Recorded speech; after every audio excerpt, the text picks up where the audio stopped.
श्री शंकर गीता अध्याय 1 परमपूज्य श्री शंकर महाराजांना पाहताच मी त्यांना साष्टांग वंदन केले. सुहास्य वदन श्रीने वरदहस्त केला. त्यात मला प्रत्यक्ष कैलास दर्शन झाले. मी पाहिले भगवान भोलेनाथ देवी पार्वती सांगत आहेत की आम्ही भूलोकी अवतार घेणार आहोत. प्रिये कोणी चटकन ओळखू शकणार नाहीत अशा त्या देहाच्या कळा असतील.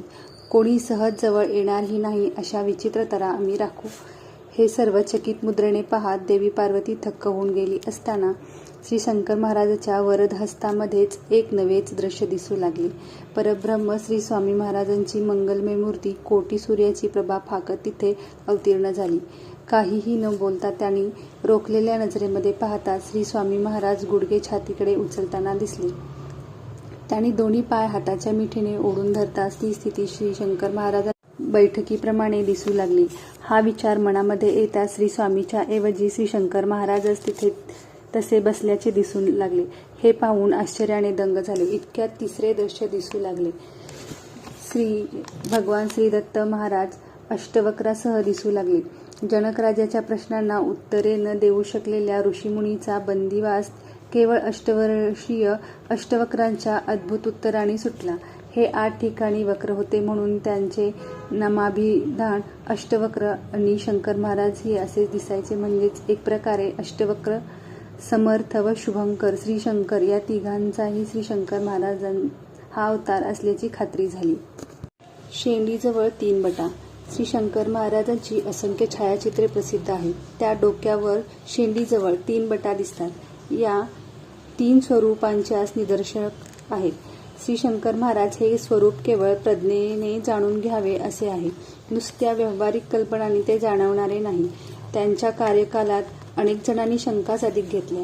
त्यांची चिकित्सा करू पाहणाऱ्या अनेकांची फजितीच झालेली आहे. अशा बहुसंख्य व्यक्तींना भेटून त्यांचे अनुभव जाणून घेतले.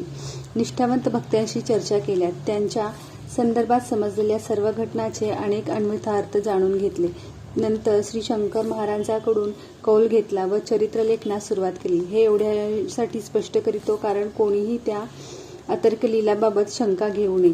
याउपर कोणास काही मान्य होणार नसेल तर त्याला स्वर्णलंका अर्पूनही तो रंक राहिल्याचेच ते उदाहरण ठरवावे.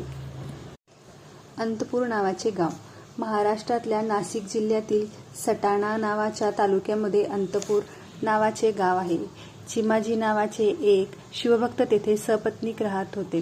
हे उभयता शिवोपासक असून ओम नमः शिवाय षडाक्षरी मंत्राचा नित्य लक्ष जप दोघेही करीत असत. या दोघांची एक खंत होती ती म्हणजे अपत्यहीनता. मनात उद्भवता कामना निष्फळ होत असे. साधना या दिव्य सत्याच्या जाणीवीने ते अजिबात व्यथित न होता दिवस कंठत. पण ते भोलेनाथ शंकराचे भक्त होते. शम म्हणजे शुभ असे करणारा तो शंकर. चिमणाजीची साधना चालूच होती. एके रात्री त्यांना अग्निशिखेसम तपस्वी स्वप्नदृष्टांतात येऊन म्हणाला, या अंतपूर शेजारी दवल मलिक नावाच्या पिराजवळ एका झाडीत भले भले वाघ बसलेले दिसतील. त्या घोळक्यात निजलेले एक बालक दृष्टीस पडेल. त्याला निर्भयपणे उचलून आण व त्याचे नीट संगोपन कर. चिमणाजी ब्रह्मानंदमध्ये पत्नीला हा वृत्तांत सांगू लागले. उभयतांनी मोठ्या आनंदाने बाजूच्या परिचितास हा दृष्टांत सांगितला. पण कोणास खरे वाटेना. तरी उभयतांची साधना मोठ्या निष्ठेने चालूच राहिली. अपत्यप्राप्ती संबंधीची स्पष्ट सूचना पुन्हा एकवार एके सोमवारी होताच ते दोघे सांगितलेल्या ठिकाणी गेले. तेथे खरोखरच वाघांच्या घोळक्यात निजलेले बाळ दृष्टीस पडले. या उभयतांनी उभे राहून ते दृश्य पाहिले. काही वेळाने एक वाघीण त्या बालकास उभे राहून दूध पाजत असल्याचे पाहून तर ते थक्कच झाले. या घटनास्थळावर एक बेलवृक्षही होता. चिमणाजी निर्भयपणे बाळाकडे चालत गेले. वाघीण नजर रोखून पाहत होती. पण श्री शंकरावर भरवसा ठेवून त्यांनी बाळ उचलले. तोच त्या बाळावर त्रिदल पडले. कार्तिक शुद्ध अष्टमी सन 1800चा तो सुमार. परब्रह्म कृपेचा एक लीलाविष्कार बालरूपात धरणीवर कार्यरत झाला होता.